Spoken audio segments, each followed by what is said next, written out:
Thanks a lot for coming out this morning. Of course, you are here at the Lofts groundbreaking. Wanted to say that this obviously is an event that's been a long time coming, and it's because of a lot of people that we were able to get this done.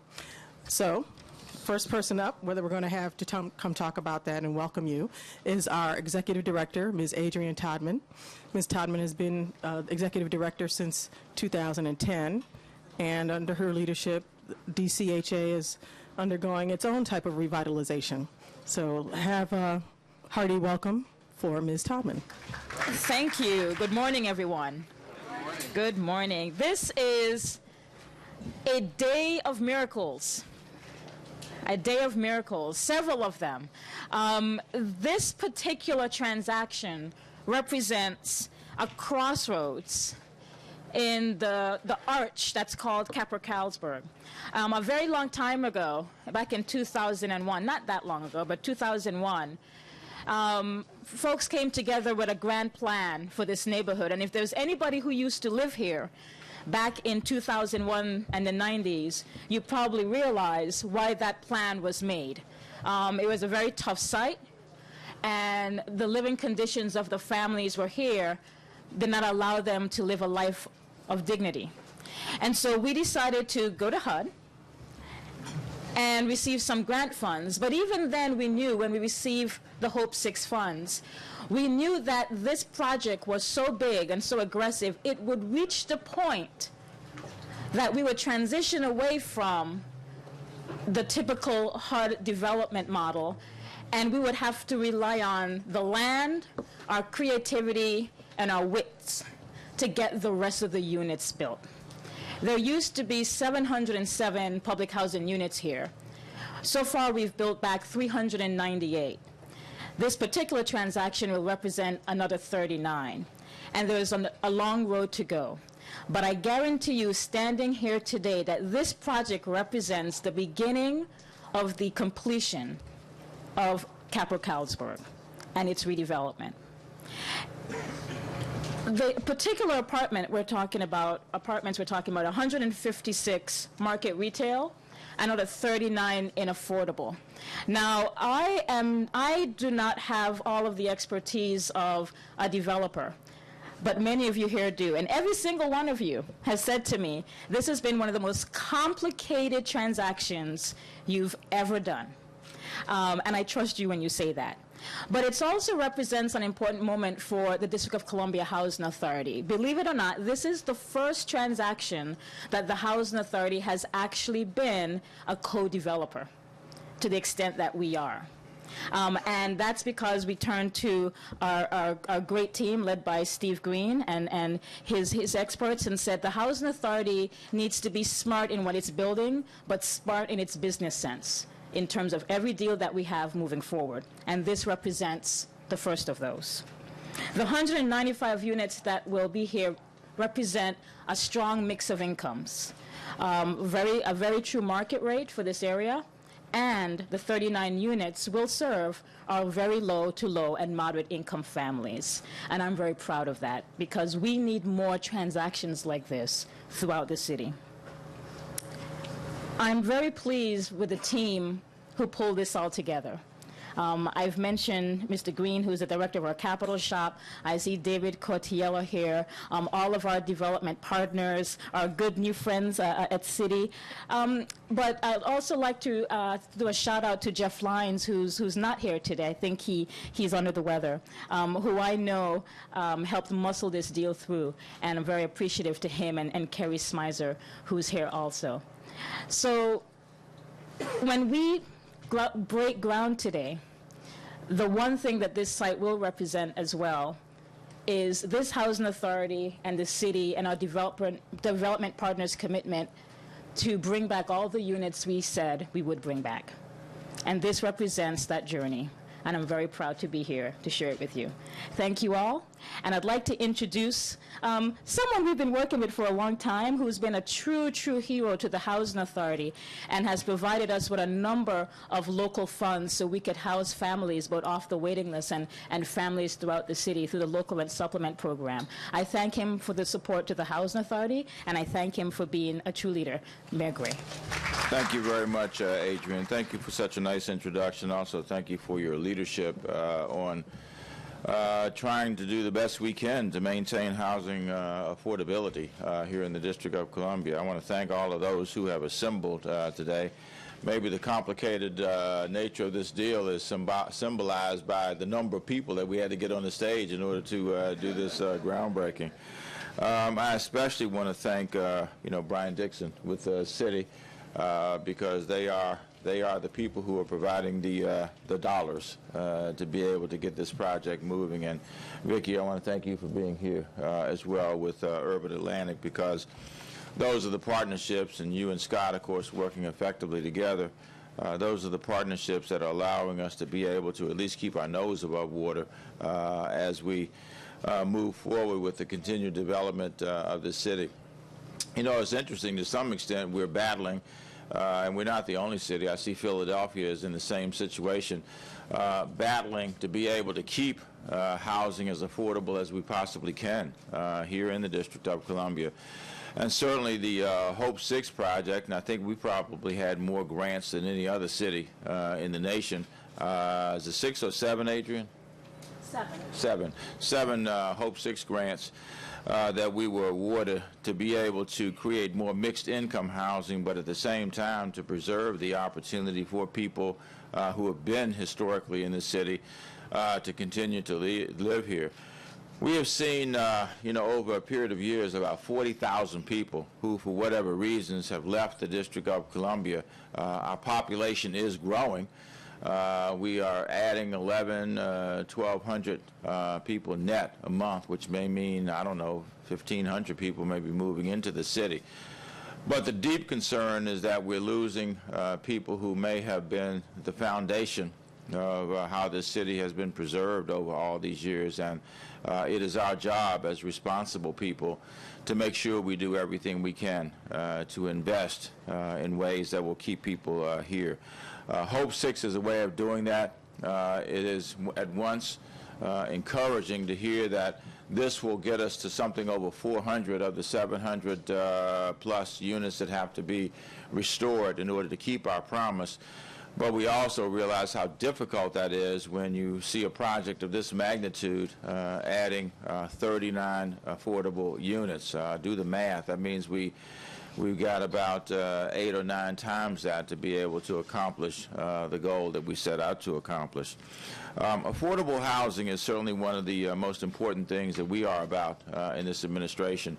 Some of you worked on this, as a matter of fact, and others hopefully have seen Bridges to Opportunity. I see Debbie sitting right in front of me, who helped to co-chair that task force that helped us create a blueprint for how we preserve and create more affordable housing here in the District of Columbia. And one of the things that translated into was an investment, an unprecedented investment by the city of $187 million designed to create a commitment to several thousand new units. In fact, we have the 10 by 20 plan, which says we'll create 10,000 new units of housing by 2020, 10,000 units of affordable housing by 2020. The $187 million are already being invested in 47 projects all across the city designed to create more affordable housing. But in all candor, it's a daunting task. We have a long ways to go to be able to stem the flow of people outside of this city because they feel like they can no longer afford to live here. It is wonderful to be able to see what's happening with our city and to be a part of that, but at the same time, we have a responsibility to keep the door open for those folks who want to continue to be here. I see it in my own life. I grew up in a one-bedroom apartment at 6th and L Street, Northeast. That apartment, my parents moved in there when they were 21 years old, and that wasn't yesterday. So And that apartment was in my family until about a year ago when my brother passed away.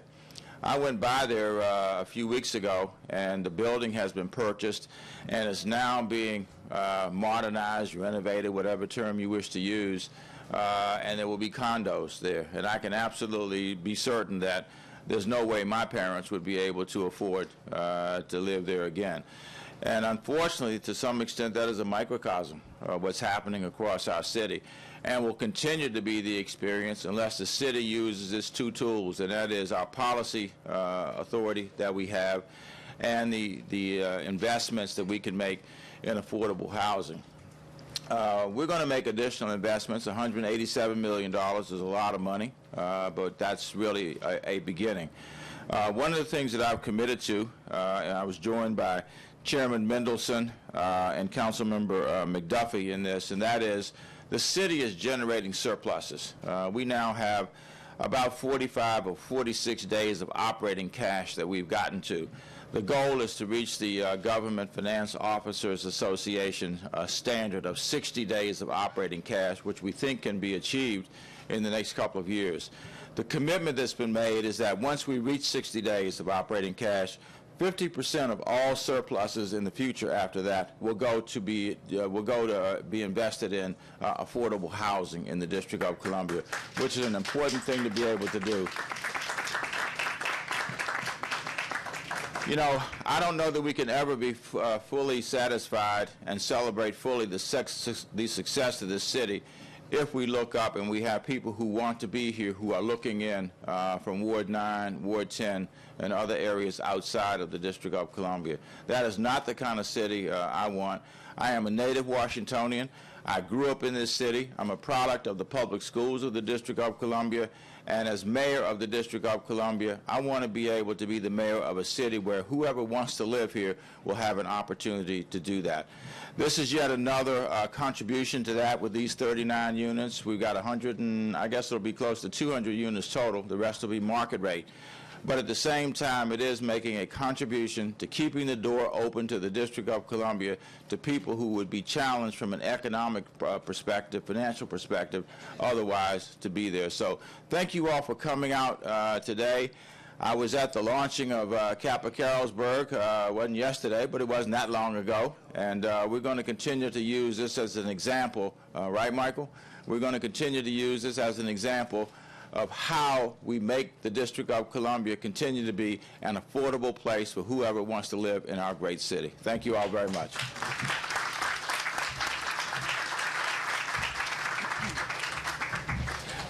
Thank you, Mayor Gray. Those were inspiring words. Now we're going to also have Mr. Councilman Wells, who has played a crucial role also as a supporter of affordable housing in the city. Councilman? Thank you very much. Good morning, everyone. I'm proud to be here with Vince Gray. I'm proud to be here with Adrianne Todman and all the guests on the platform. But in particular, I'm proud of the work that everyone here is doing. What we're doing here is absolutely remarkable. We are building a mid-sized American city, and we're doing our best to have it reflect the best thinking, the best values that we have in building out the urban area of anywhere in America but what we're doing here. What you're doing with your talent, with your treasure, with your smarts, I look at Forest City. Forest City is bringing the best of what they've learned across the nation of how to build around here. When you look at the green spaces, the green buildings, the ideas that are being built here is extraordinary. Urban Atlantic has done so much around affordable housing and right here in this neighborhood, reflecting the values. I know I've got Commissioner Van here and other public partners that are here. Steve Green has talked about that he had never done a project like this and does not know of one like this anywhere in the country. And that's what we're doing here. Along the Anacostia River, we're reimagining our future, certainly the greatest city on the planet. And then what Vince Gray talked about, we want this to be a diverse city. When I moved here 30 years ago as a child protection social worker working for the city, I could afford to live here. I would I definitely would want to live right here, but I don't think I could afford to live here now. And what we have to do is be sure not only that we have housing at the lowest end, and we're definitely going to have housing at the highest end. In fact, people are camping out in order to be a part of that housing, but we have to have everything in between. Our city workers, those that are in workforce housing, we have to be a city that reflects our values, and we're doing it here. Again, I am proud of what everyone is doing to make this whole neighborhood, again, become a livable, walkable neighborhood, embracing the river, the best environmental considerations, the new parks. This is pretty amazing, and thank you for letting me be a part of this. Thank you, Councilman, and thank you, Rick, for the two-hand hoist. Okay, next up, of course, we have Marvin Turner, Director of the Washington Field Office of the U.S. Housing Department of Housing and Urban Development. Obviously, we're here today because this started with a Hope 6 grant, which comes from federal, comes through HUD, and we cannot get this done without the integral partnership of HUD. So, Marvin.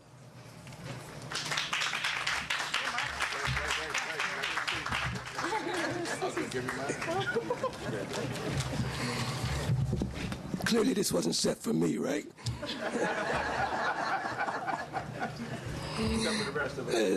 Well, I do want to correct one thing, that it's not simply because of me, it's actually because of all of you that we are here. You know, someone said that we could transform lives by transforming the way people lived, and that's what Hope 6 is all about, housing opportunities for people everywhere. Now, the initial grant of $34.9 million from HUD, yes, it's one of the larger grants, but the reason that you get this and you do this is because you're so successful at what's done in the Hope 6 in this area. There's only one other city, Chicago, that actually does have one more, but this one, yeah, we won't mention them. I was trying. They're much bigger, but nobody does it better, right?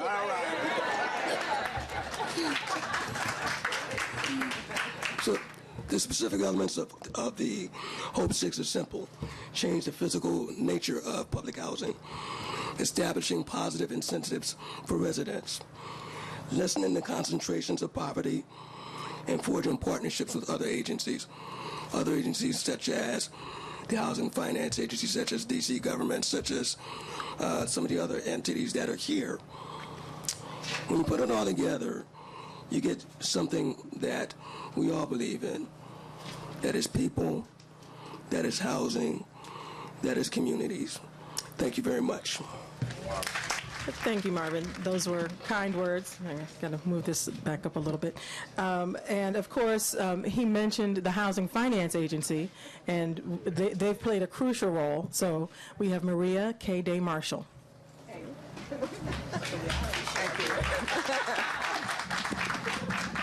See, Marvin, I have to pull the microphone down too to speak, so you're not the only one.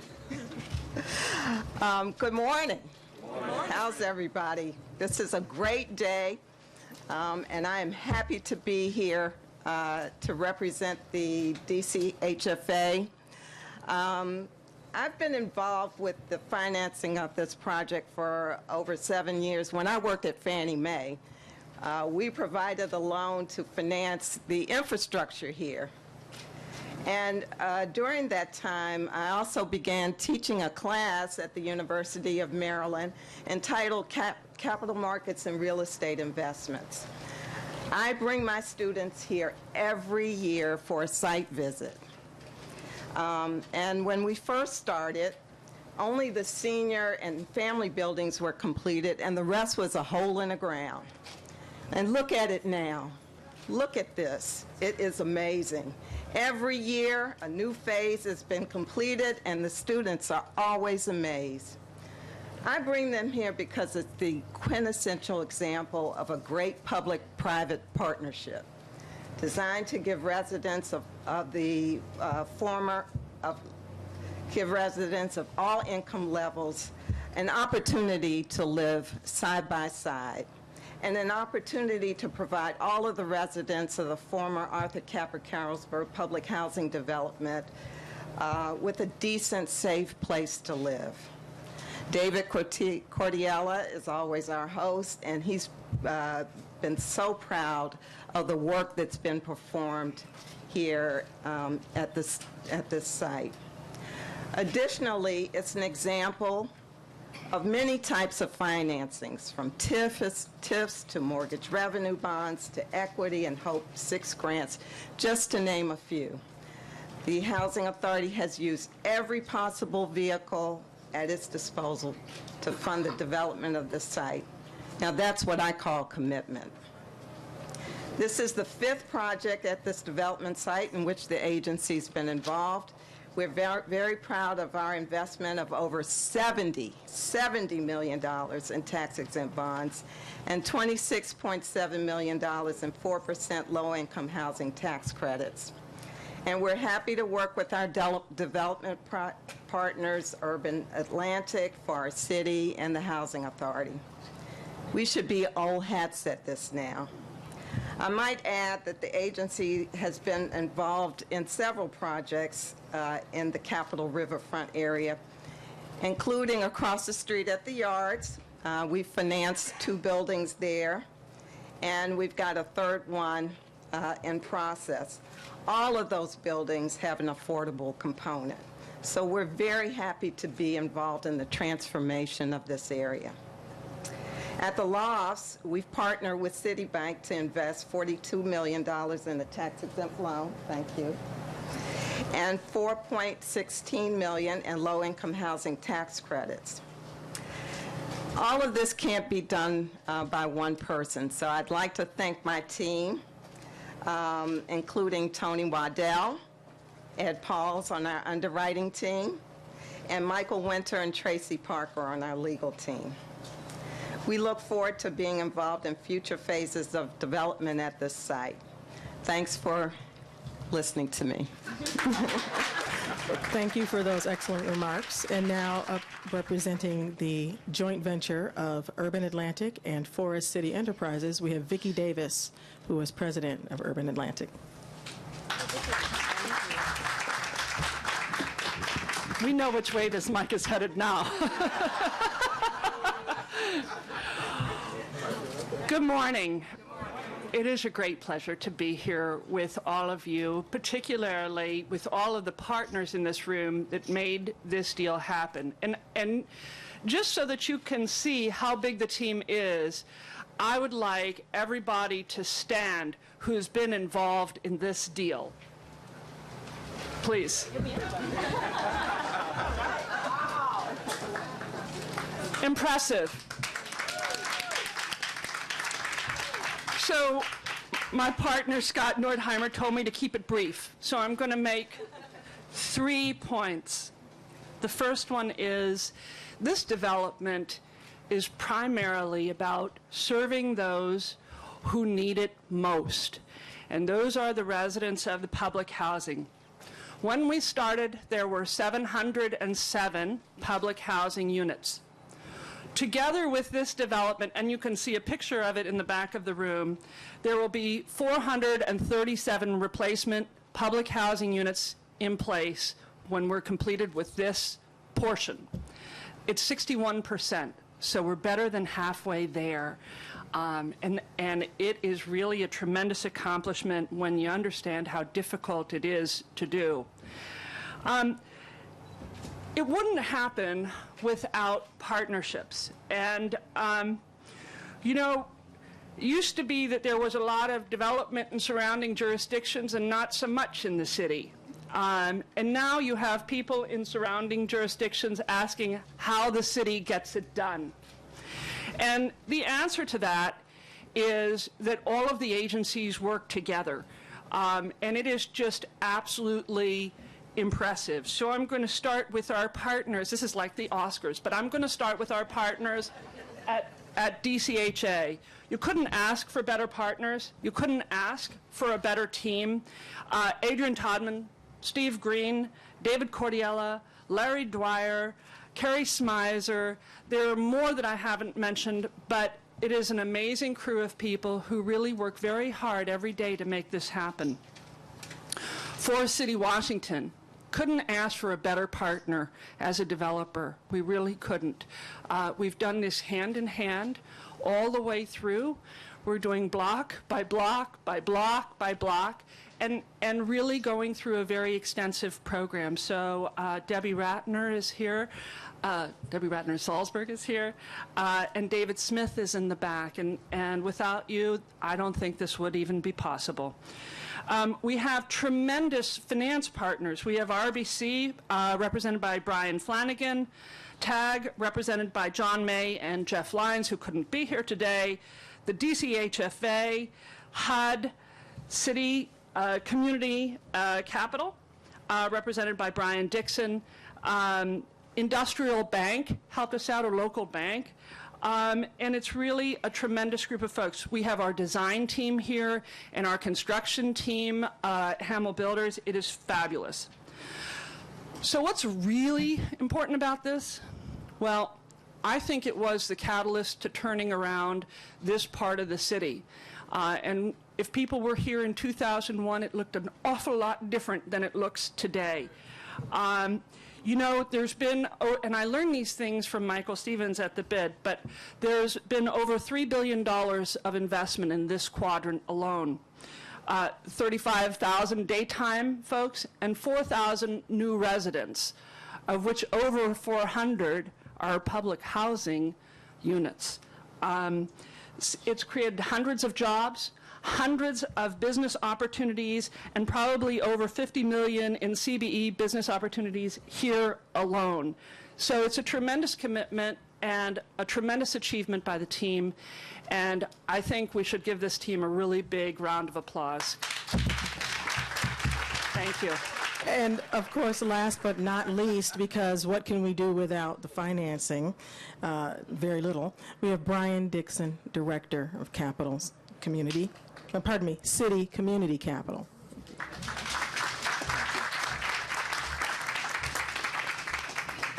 Good morning. It's great to be here to celebrate such a wonderful occasion with all of you, and particularly with so many people who care so deeply about affordable housing.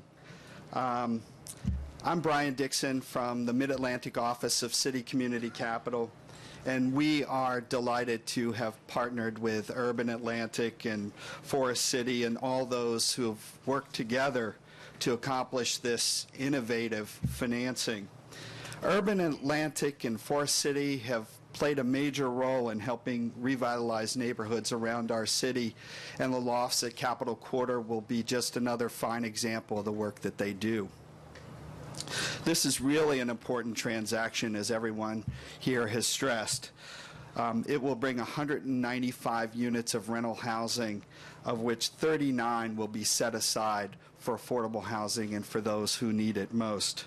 Citi is thrilled to have provided $42 million of construction to permanent financing, and I know that I can speak for everyone involved in this transaction that this is a fine example of a public and private partnership working together to make a difference for neighborhoods and for people who are in need of affordable housing in our nation's capital. On behalf of all of us at Citi Community Capital, I want to congratulate first the future residents at the Lofts of Capitol Quarter, and I want to congratulate the folks at Urban Atlantic and Forest City, the District of Columbia Housing Authority, the District of Columbia Housing Finance Agency, the District of Columbia itself, the City of the District of Columbia. Yeah, I got to thank the mayor. The folks at RBC and the folks at TAG Associates. Thank you all for a job incredibly well done, and thank you for enabling Citi to be your partner.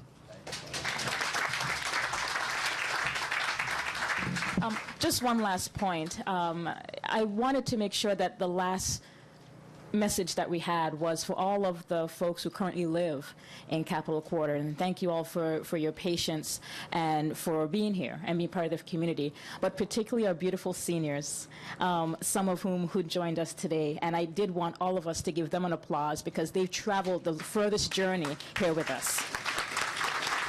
Thank you. Okay, thank you very much. That was lovely. And the program, thank you for all of our speakers. And we've learned a lot today. We really appreciate you all being here. So next comes the actual groundbreaking. As you can see, there's a patch of dirt outside.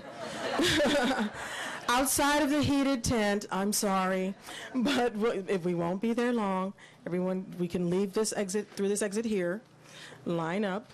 The groundbreaking will take place right there, and then we can all come back in and enjoy the warm food and warm company.